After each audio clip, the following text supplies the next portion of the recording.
आज हमारा simple past कौन सा है? Simple past. अब ध्यान से देखो बोर्ड में सारे के सारे, आज का हमारा पास्ट इंडेफिनिट। अब देखो पास्ट इंडेफिनिट को ही हम बोलते हैं सिंपल पास्ट। क्या बोलते हैं? Simple past. इसमें एक चीज याद रखना, अगर ये याद रखो ना वर्ब की सेकंड फॉर्म, अगर इसके अंदर आएगी वर्ब की सेकंड फॉर्म, जिस सेंटेंस के अंदर वर्ब की सेकंड फॉर्म आ गई तो कौन सा टेंस होगा? Past indefinite. कौन सा होगा? Past indefinite. और इसी को हम बोलेंगे सिंपल पास्ट। और एक चीज और मिलेगी इसमें, क्या मिलेगा आपको? डिड मिलेगा। हेल्पिंग वर्ब क्या मिलेगी इसमें? डिड। और डिड भी वैसे क्या होती है? सेकंड फॉर्म होती है। किसकी? डू की। डू की सेकंड फॉर्म क्या होती है? डिड। तो ये दो चीज याद रखना, किसी भी सेंटेंस में वर्ब की सेकंड फॉर्म है या डिड है तो वो हमारा सिंपल पास्ट यानी पास्ट इंडेफिनिट होगा। ठीक है। तो अब देखो ये ना, अब देखो प्रेजेंट डेफिनेट कहाँ यूज होता है? प्रेजेंट में। कहाँ पे होता है? प्रेजेंट में। और ये कहाँ पे यूज होगा? पास्ट में। और फ्यूचर इंडेफिनेट कहाँ पे होगा? फ्यूचर में। तो ये किस में यूज होगा? पास्ट में। किस में होगा? पास्ट में। तो सारी की सारी चीज ना सेकंड फॉर्म में आएगी, पास्ट की चीजें। अब ध्यान से देखो ये सेंटेंस, आई सा यू, मैंने आपको देखा, बट यू डिड नॉट सी मी, परंतु आपने मेरे को नहीं देखा। अब देखो ध्यान से, बट तो इधर क्या है? कनेक्टर है। दो सेंटेंस है ना, दो स्टेटमेंट है। ये कह रहा है कि मैंने आपको देखा लेकिन आपने मेरे को नहीं देखा। तो ध्यान से देखो, अब इसके अंदर ना सा, ये क्या? सेकंड फॉर्म है। ये क्या आपकी? वर्ब की सेकंड फॉर्म है। तो वर्ब की सेकंड फॉर्म है तो टेंस कौन सा है? Past indefinite. अब इधर भी देखो, इधर क्या है? ये डिड आ गया। क्या आ गया? डिड आ गया। तो डिड है तो क्या आपकी? Past indefinite tense. तो ये किसके एग्जांपल है? पास्ट इंडेफिनिट के। और इसका यूज कहाँ पे होता है? पास्ट में होता है। अब दूसरा यूज देखो, ये कह रहा है कि सिंपल जो पास्ट है ना, इसका यूज ना पास्ट की रूटीन एक्शन में। किसमें? पास्ट की रूटीन एक्शन में। जैसे देखो पास्ट की भी कोई रूटीन एक्शन होती है, जैसे प्रेजेंट की होती है ना, कि मैं सुबह जल्दी उठता हूँ, मैं स्कूल में जाता हूँ, मैं दोस्तों से मिलता हूँ, मैं जो भी काम करता हूँ, घर आके वापस मैं चाय पीता हूँ, टीवी देखता हूँ, खेलने के लिए जाता हूँ, ये सारी की सारी प्रेजेंट की रूटीन एक्शन। क्या ये? प्रेजेंट की। ऐसे ही पास्ट की भी क्या होती है? Routine action. उधर किसका यूज होगा? पास्ट इंडेफिनिट का। किसका यूज होगा? पास्ट इंडेफिनिट का। यानी सिंपल पास्ट का यूज इसमें पास्ट की रूटीन एक्शन के लिए भी यूज किया जाएगा। अब इधर ध्यान से देखो, अब I went to school by bus every day. ये कह रहा है कि मैं हर रोज ना स्कूल में कैसे जाता था? बस के द्वारा। बस से मैं हर रोज स्कूल में जाता था। तो ये एवरी डे है ना, यानी एवरी डे का मतलब क्या होता है? Routine action. क्या है? रूटीन। यानी स्कूल में जाता था तो रूटीन काम था ना। अब देखो इसमें क्या लगा दिया? वर्ब की सेकंड फॉर्म। क्या लगा दिया? वर्ब की सेकंड फॉर्म। तो दूसरा इसका यूज समझ गए? समझ गए ना? किसके लिए यूज होता है इसका बताओ? पास्ट की रूटीन एक्शन। पास्ट की रूटीन एक्शन किसका यूज होगा? Past indefinite. और प्रेजेंट की रूटीन एक्शन के लिए प्रेजेंट डेफिनिट। पास्ट के लिए पास्ट का यूज होगा। अब नेक्स्ट देखो ध्यान से, it's time, it's about time, it's high time. तीन टाइम है ये। ठीक है, इसको ऐसे बोल सकते हैं, it is time, it is about time, इसको ऐसे बोल सकते हैं। लेकिन it's time, it's about time, it's high time, इनके बाद अगर यू सब्जेक्ट है, क्या है? यू सब्जेक्ट है। ये तीन वर्ड ये मिल जाए हमें, it's time, it's about time, it's high time, इनके बाद सब्जेक्ट यू है तो वर्ब की सेकंड फॉर्म आएगी। क्या आएगी? वर्ब की सेकंड फॉर्म।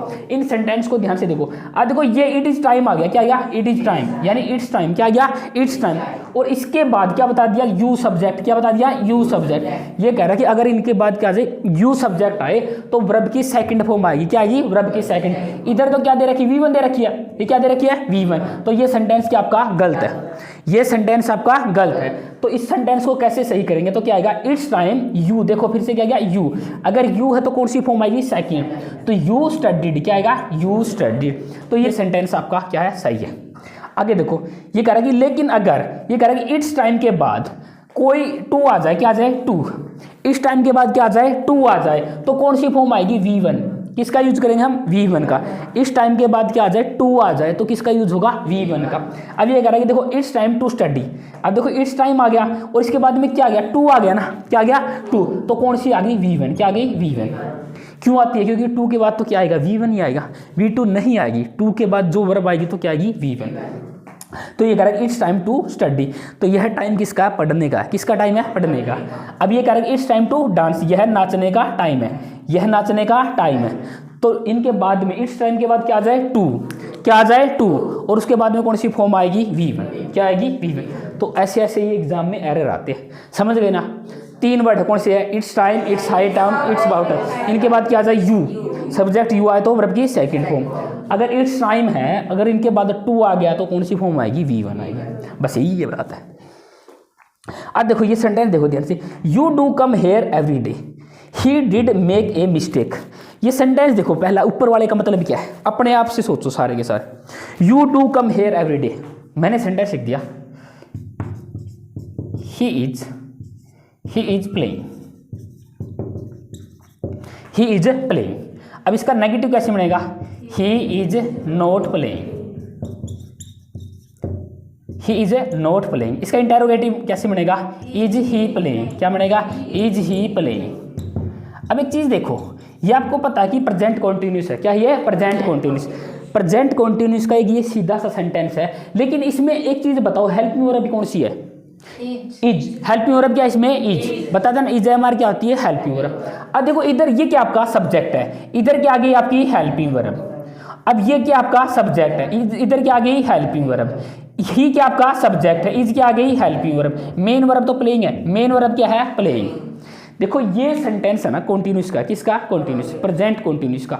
एक चीज देखो, ये सेंटेंस का आपका अफर्मेटिव कौन सा है, अफर्मेटिव। डिक्लेरेटिव का क्या है आपका, अफर्मेटिव यानी पॉजिटिव। ये कौन सा आपका, नेगेटिव। ये कौन सा है, इंटेरोगेटिव। कौन सा ये, इंटेरोगेटिव। तीनों में हेल्पिंग वर्ब आई ना, तीनों में हेल्पिंग वर्ब आई ना, बात आई ना समझ में।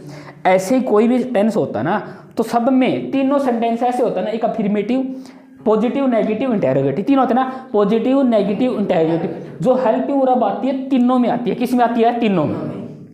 जितने टेंस हैं हमारे 12 के 12, सब में क्या है, हेल्पिंग वर्ब आएगी ना, पॉजिटिव में भी आएगी, नेगेटिव में भी आएगी और इंटेरोगेटिव में आएगी। लेकिन दो टेंस ऐसे हैं जिसके अंदर जो पॉजिटिव सेंटेंस होते हैं या अफर्मेटिव, उनके अंदर हेल्पिंग वर्ब नहीं आती। क्या नहीं आती, हेल्पिंग वर्ब नहीं आती। वो कौन से है, वो है आपका एक तो प्रेजेंट डेफिनेट और एक है पास्ट डेफिनेट। जैसे मैंने लिख दिया आई, जैसे मैं बोलूँ आई गो, क्या लिख दिया मैंने, आई गो। अब देखो ये क्या आपका कौन सा, आई गो मैं जाता हूं, और इसका मैंने बोला मैं गया, तो क्या मैंने लिख दिया आई वेंट, क्या लिख दिया मैंने, आई वेंट। अगर इसका फ्यूचर बनाऊंगा तो कैसे लिखूंगा मैं, आई विल गो, क्या आ गया, आई विल गो। देखो तीनों के तीनों पॉजिटिव सेंटेंस है इंडेफिनेट के। ये आपका प्रेजेंट डेफिनेट है, ये आपका पास्ट डेफिनेट है, ये आपका फ्यूचर इंडेफिनेट। लेकिन फ्यूचर वाले में क्या आ गई, हेल्पिंग वर्ब, क्या आ गई, हेल्पिंग वर्ब। इधर हेल्पिंग वर्ब नहीं आई, इधर हेल्पिंग वर्ब नहीं आई। तो याद रखना कि दो ही टेंस ऐसे है, प्रेजेंट डेफिनेट, पास्ट डेफिनेट, जिसके पॉजिटिव सेंटेंस में हेल्पिंग वर्ब नहीं आती। कौन से में, पॉजिटिव सेंटेंस में। इनमें तो आएंगी जब नेगेटिव क्वेश्चन करेंगे ना, जैसे मैं पूछूं do you study late night, तो आ गई ना। अब ये बोलेगा आई स्टडी लेट नाइट, नहीं तो आई डू नॉट स्टडी। देखो इंटेरोगेटिव और नेगेटिव में हेल्पिंग वर्ब आएगी, लेकिन पॉजिटिव में नहीं आएगी। किस में आएगी, पॉजिटिव में नहीं। क्या समझा, दो ऐसे टेंस है जिसमें पॉजिटिव सेंटेंस में हेल्पिंग वर्ब नहीं आएगी। अब वे हेल्पिंग वर्ब क्या है, डू, डज या डिड, डू, डज या डिड। अगर डू, डज, डिड कहीं आ जाए ध्यान से देखो, तो वो क्या करेगी, ध्यान से देखो। यू आपका क्या, आपका सब्जेक्ट, इधर ही क्या आपका सब्जेक्ट, ध्यान से देखो, यू क्या आपका सब्जेक्ट, इधर कम क्या आपकी V1, कम क्या आपकी V1, ये तो आपकी मेन वर्ब है, क्या आपकी मेन वर्ब। इधर डू आ गई, ध्यान से सोचो, कई बार मेन वर्ब के साथ क्या आता है, डू डज, क्या आता है, डू डज। तो ये आ गया ना, ये क्या करेगा, इस वर्ब को एम्फेसाइज करेगा। क्या करेगा, एम्फेसाइज। एम्फेसाइज का मतलब होता है जोर डालना, क्या होता है, जोर डालना। यानी ये डू आ गया, इधर डू ने क्या काम किया, इस जो मेन वर्ब है ना, ये कम क्या है, ये मेन वर्ब, इसके ऊपर जोर डाला, क्या डाला, जोर, एम्फेसाइज किया। तो इसमें क्या कर दिया, इसने एम्फेसाइज कर दिया। तो मेन वर्ब क्या है इसमें बताओ, कम है, तो डू ने इसको क्या किया, जोर डाला, क्या कह रहा, जोर डाला। अब देखो ये कह रहा है कि you do come here every day, आप यहाँ हर रोज आते हो। सेंटेंस में जान फूंक दी ना, जैसे मैंने उसमें थे ना सेंटेंस में विल सेल वाले में समझे थे ना, आई और वी के साथ क्या आएगा, सेल आएगा, और विल आ गया तो उसमें पक्का की सेंस आएगी, क्या आएगी, पक्का की, उसमें प्रेशर डालेगा, वो बताया था ना। और इसका ऐसे ही है, इस तरह के सेंटेंस में डू डज आएगा, क्या आएगा, डू डज। तो मेन वर्ब के ऊपर क्या करेगा, एम्फेसाइज करेगा, क्या करेगा, एम्फेसाइज, यानी इसके ऊपर पूरा जोर डालेगा। तो ये कह रहा है कि ध्यान से देखो, you do come here every day, आप हर रोज यहाँ आते हो। आओ नहीं डेली, अरे डेली आओ नहीं, जैसे मैं बोल सकता हूँ you do come here every day, यानी हर रोज आते हो ना। तो ये क्या डाल दिया इसने, मेन वर्ब के ऊपर एम्फेसाइज डाल दिया, किसके ऊपर है, मेन वर्ब के। तो इसका मतलब समझ गए ना, समझ गए ना। अब ये मेन वर्ब है। अब नेक्स्ट सेंटेंस देखो ध्यान से, अब ही क्या आपका सब्जेक्ट है। अगर इधर देखोगे ना, जो मेक है ना, ये आपकी मेन वर्ब है, क्या आपकी मेन वर्ब, मेक आपकी V1 है यानी मेन वर्ब है। और डिड ने इसमें क्या किया, एम्फेसाइज, क्या किया, एम्फेसाइज। तो ये कह रहा है कि he did make a mistake, उसने ही गलती की है। उसने ही गलती की है, समझ गए ना। तो इसका मतलब क्या है, he did make a mistake, उसने ही गलती की है, इसके ऊपर जोर डाला है। तो याद रखना डू डज डिड आ जाए, क्या आ जाए, डू डज डिड। अगर मेन वर्ब के साथ आ जाए, किसके साथ आ जाए, मेन वर्ब के। पॉजिटिव सेंटेंस, देखो ये कौन सी है, पॉजिटिव सेंटेंस यानी अफर्मेटिव सेंटेंस। उसमें क्या करेंगे, ये सेंटेंस के ऊपर एम्फेसाइज डालेंगे यानी जोर डालेंगे। क्या करेंगे, जोर डालेंगे, एम्फेसाइज डालेंगे। ठीक है, समझ गए। अब नोट डाल के कुछ एक सेंटेंस, एक लाइन लिख लो इसमें।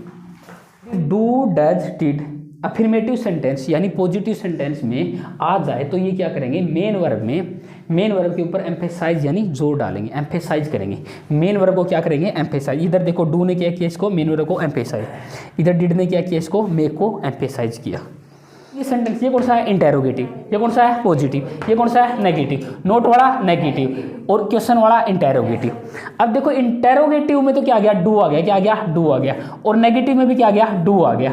अब देखो इसमें नहीं आया ना do does, help me verb का यूज नहीं हुआ, तो डू है, डज है, डिड है, इनका यूज नहीं होता। कौन सी सेंटेंस में, पॉजिटिव। कौन से, पॉजिटिव। और पॉजिटिव को हम क्या बोलते हैं, अफर्मेटिव। क्या बोलते हैं, अफर्मेटिव। लेकिन इसमें डू का हम यूज कर देते हैं कई बार। जैसे मैं लिख दिया आई डू टेक टी, क्या लिख दिया मैंने, आई डू टेक टी।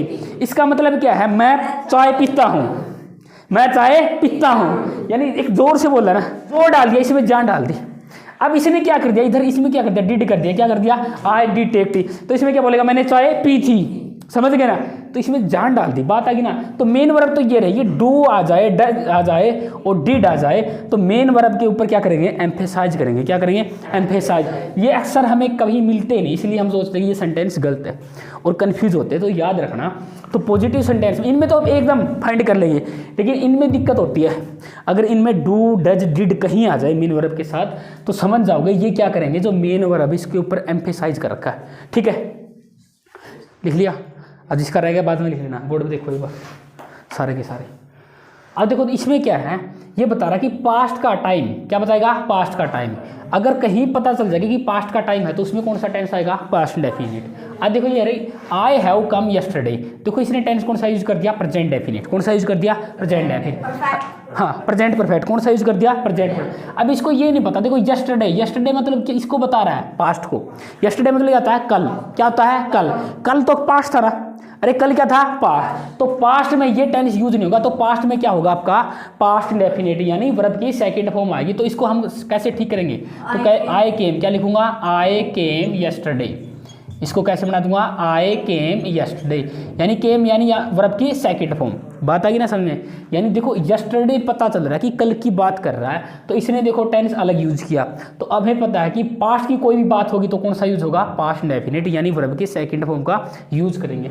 अगला सेंटेंस देखो, जैसे India became free from British rule in 1947। देखो ये 1947 1947 किसको बता रहा है, पास्ट को।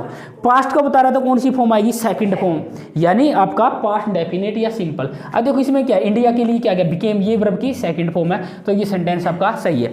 बात आ गई ना समझे। ऐसे देखो यस्टरडे है, 1947 है, यानी कोई भी ऐसा वर्ड दिखाई पड़ गया, ऐसी चीज दिखाई पड़ेगी जिससे पता चल रहा है कि पास्ट की चीज है। किसकी है, पास्ट की। तो उसमें क्या रखोगे, वर्ब की सेकंड फॉर्म। क्या रखोगे, वर्ब की सेकंड फॉर्म। अब देखो अगला हमारा फ्यूचर इंडेफिनिट। कौन सा है, फ्यूचर इंडेफिनिट। अब देखो फ्यूचर इंडेफिनिट भी V1 होता है। क्या होता है, V1। और प्रेजेंट डेफिनिट भी क्या होता है, V1। दोनों V1 होते हैं, लेकिन ये किसके साथ होता है, विल या सेल के साथ। किसके साथ, विल या सेल के साथ। तो ये विल और सेल के साथ, इनके साथ आएगा V1। क्या आएगा, V1। तो ये क्या बनेंगे आपके फ्यूचर, फ्यूचर इंडेफिनिट। और इसको क्या बोलेंगे, सिंपल फ्यूचर। क्या बोलेंगे, सिंपल फ्यूचर। अब देखो इधर, अब देखो ये सेल है, ये क्या है, सेल के साथ क्या गया, V1 आ गया। क्या आ गया, V1। और विल सेल के साथ V1 आए तो क्या है, ये फ्यूचर इंडेफिनिट। और ये फ्यूचर के कार्य के लिए यूज करते हैं हम। बात आ गई ना समझ में। अब देखो एक चीज है, एक तो ये आपको पता चल गई पहली चीज है, पहली चीज क्या किस में यूज होगा, ये फ्यूचर में। और विल सेल के साथ क्या आएगा, V1। तो क्या कौन सा टेंस होगा, फ्यूचर इंडेफिनिट। दूसरी चीज ये कह रहा है कि यदि फ्यूचर का कोई प्लान एक्शन है, प्लान का मतलब पहले योजना बना रखी है, नजदीक का यानी नियर प्लान्ड एक्शन, कोई नजदीक ने प्लान कर रखे कि पहले योजना बना रखी, काम तो किसका है, फ्यूचर का, लेकिन उसमें हम किसका यूज करेंगे, प्रेजेंट डेफिनिट का। किसका यूज करेंगे, प्रेजेंट डेफिनिट का। ऐसा एग्जांपल हमने प्रेजेंट डेफिनिट में भी यूज किया था। जब हम कर रहे थे प्रेजेंट डेफिनिट, तो प्रेजेंट डेफिनिट में हमने किया था कि कोई फ्यूचर का प्लान्ड एक्शन है, नियर प्लान एक्शन है, तो उसमें किसका यूज करेंगे हम, प्रेजेंट इंडेफिनिट का। तो दोनों में आता है ये, इसमें भी करते हैं, इसमें भी करते हैं। आइए देखो ध्यान से कह रहा है कि द ट्रेन्स डिपार्ट्स। अब ये कह रहा है कि ये कह रहा है कि आज रात 8 बजे ट्रेन क्या यहाँ से रवाना होगी। ये कह रहा है कि जो ट्रेन है ना, देखो रात को क्या होगी, डिपार्ट्स करेगी, यानी यहाँ से निकलेगी। तो फ्यूचर का प्लान एक्शन है ना, अरे आज है, प्लान एक्शन है ना, रात को तो वो होगा ना, रात को क्या होगा, फ्यूचर होगा। तो टेंस हमें प्रेजेंट कौन सा चाहिए, इंडेफिनेट, फ्यूचर इंडेफिनेट नहीं चाहिए। तो ध्यान से देखोगे इधर, द ट्रेन क्या आपका सब्जेक्ट है। अब देखो डिपार्ट्स क्या है, ये V1, क्या है ये V1, क्या है ये V1 है तो प्रेजेंट इंडेफिनेट, यानी फ्यूचर इंडेफिनेट यहाँ नहीं आएगा, क्योंकि देखो एक्शन तो दिखाई दे रहा है ना आज फ्यूचर का, आज रात। तो इस सेंटेंस में हम किसका यूज करेंगे, प्रेजेंट इंडेफिनेट का। अगला देखो, अब ये कह रहा है कि यदि फ्यूचर में कोई दो काम एक साथ है, फ्यूचर में दो कार्य एक साथ पैरेलल है, तो पहले वाला किस में आएगा, प्रेजेंट डेफिनेट, दूसरे वाला फ्यूचर में। ये भी करवाया था ना, अगर मैं आऊंगी तो आपसे मिलूंगी, तो दोनों फ्यूचर में नहीं आएंगे, दोनों फ्यूचर में नहीं आएंगे। पहले वाला दो काम है। अब ध्यान से ये कह रहा है कि अगर वह आएगा तो वह क्या करेगा, उसको पीटेगा, उसको पिटाई करेगा। अब देखो दो काम है, पहले आएगा पहले पिटाई कर देगा, पहले आएगा ना, पहले आएगा, जो पहले काम होगा तो वो किस में होगा, प्रेजेंट इंडेफिनिट। तो इसका ही विल कम नहीं आएगा, तो क्या आएगा, इफ ही कम्स, क्या आएगा, इफ ही कम्स। और इसको ऐसा बोलेंगे, अगर वह आएगा, ही विल बीट हिम, वह उसको पीटेगा। तो ये सेंटेंस ऐसे ही सही होगा। अब नेक्स्ट देखो, ये कह रहा है कि if she will attend the marriage, अगर वह शादी में आएगी, अगर वह शादी अटेंड करेगी, शादी में आएगी, तो क्या करेगी, वह डांस पक्का करेगी। ये बात है। तो दो काम है ना, पहले आएगी फिर डांस करेगी, पहले आएगी फिर डांस करेगी। तो पहले आएगी, पहले काम क्या होगा, ये होगा ना। तो ये किस में, फ्यूचर इंडेफिनिट में नहीं आएगा, किस में आएगा, प्रेजेंट डेफिनिट में। तो क्या आएगा, इफ शी कम, हाँ इफ शी अटेंड्स आएगा, क्या आएगा, इफ शी अटेंड्स मैरिज, अगर वह शादी में आएगी, अगर वह मैरिज को अटेंड करेगी, तो वह क्या करेगी, डांस पक्का करेगी। और ये क्या आ गया आपका, फ्यूचर इंडेफिनिट। ठीक है, तो ये इसका इतना था, बाकी हम कल करेंगे नेक्स्ट। ओके।